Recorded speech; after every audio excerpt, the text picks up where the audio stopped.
Mein Freund wollte mir wieder ein neues Design auf die Nägel machen. Aua. Und ich habe ihm gezeigt, wie man Blumen mit Gel malt. Oh, ich dachte, das wäre einfacher. Letztens hat er mir schon damit gedroht, dass er einen ganzen Nagel mal machen möchte, mit Maniküre, Verlängerung und allem. Ich habe schon richtig Schiss davor. Soll ich ihn das mal machen lassen? Schreib mir mal in die Kommentare, ob ich einen meiner Finger dafür opfer. Jedenfalls, wie schon angeteasert, war das mit den Blümchen gar nicht mal so einfach, wie wir dachten. Und hier sieht man auch mal, mit wie viel Konzentration hier gearbeitet wird. Das ist wirklich in Zeitlupe gesetzt. Dafür ist es am Ende wirklich ordentlich geworden. Du machst das toll. Am Ende wurden wir richtig kreativ und aus den Blumen wurden doch Schmetterlinge. Ich mag, was du machst. So.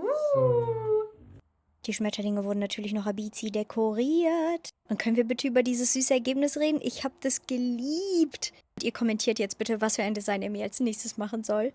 Tolles Design, Baby. Ich lieb's. Ja. Are you proud of yourself? Ja, und wie? Oh, es sieht toll aus. Hast du toll gemacht.